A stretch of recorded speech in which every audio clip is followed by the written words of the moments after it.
Chapter 3. Tonight the four of us are having dinner at our kitchen table. Do you know what a kitchen table is? That's a table that fits inside our kitchen. Yes, our kitchen now has room in it for a whole table. Our last kitchen barely had room in it for a person. We ordered Chinese food from a restaurant that has sent us a menu in the meal. I'm not very picky about food, and neither is Enzo. The only thing he won't eat is Italian food. He says that no restaurant does it right and it's always a disappointment. But he'll eat delivery of pizza, because that's not actually Italian food in his assessment. Ida is easygoing in the same way, but Nico is super picky about food. That's why, while the rest of us are chowing down on lau mein noodles and beef with broccoli, I have prepared a plate of white rice for my son, seasoned with a pat of butter and lots of salt. I'm pretty sure butter rice is flowing through his veins right now. Our first dinner in the new house, I announced proudly. We are finally christening our kitchen table. Why do you keep saying that, Mum? Nico says. Why do you keep saying we're christening everything? To be fair, I'm not sure he's ever heard me use the word christen before, and I have used it at least 5 times in the last several hours. When we were sitting on the couch earlier, I said we were christening the living room. Then when he went out in the backyard with his baseball, I said he was christening our yard. And at some point, I might have mentioned that I would be christening the toilet. Your mum is just excited about the house. Enzo reaches for my hand across the kitchen table, and she is right. It is a very beautiful house.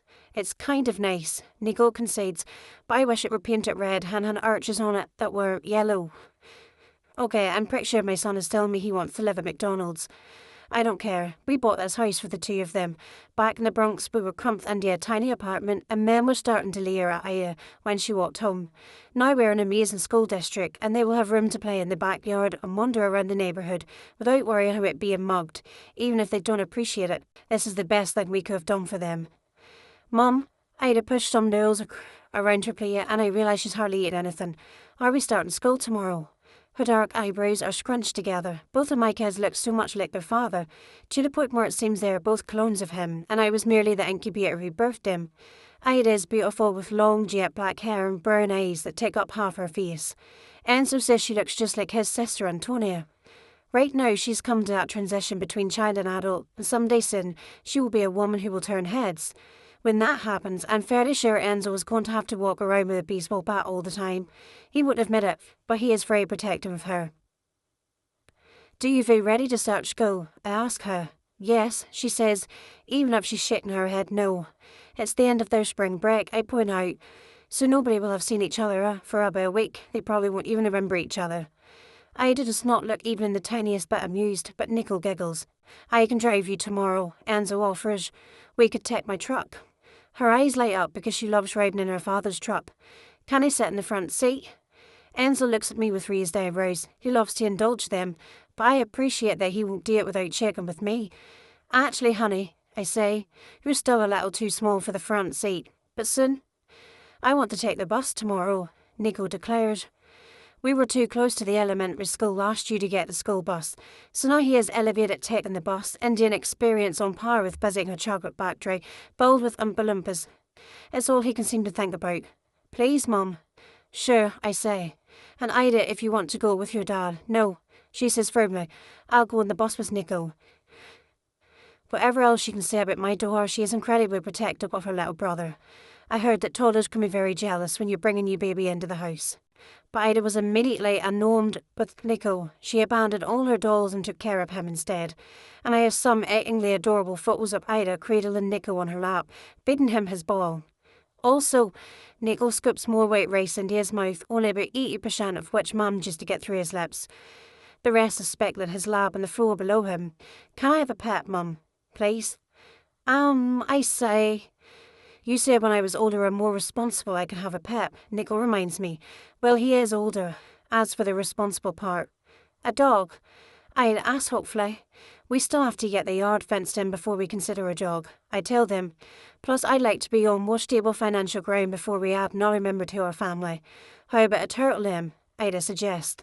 I shudder. No, please not a turtle. I hate turtles.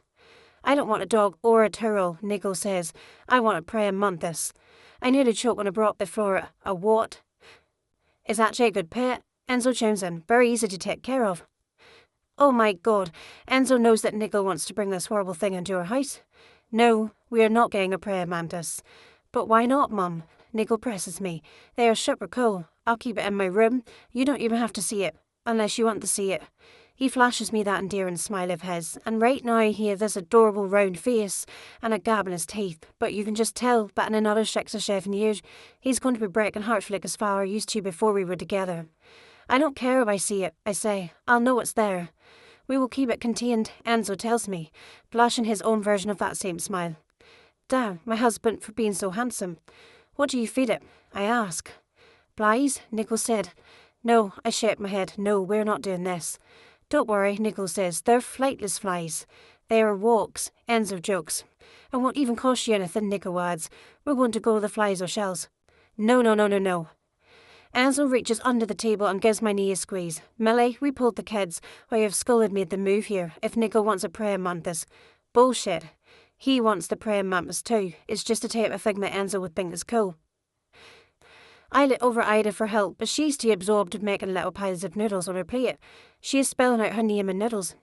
She doesn't generally play with her food, so she must be feeling anxious. If I were to say yes, I say, where would we purchase the praying mantis? Enzo and Nico high-five each other, which would be adorable if I wasn't so terrified of this insect they're bringing into the house. We can buy a praying mantis egg, Nico explains. God, how long have they been discussing this? It seems like they have a very firm plan in mind. And then it hatches, and there are hundreds of them, hundreds. But it's okay, Enzo says quickly. They all eat each other, so then usually there's only 1 or 2 left.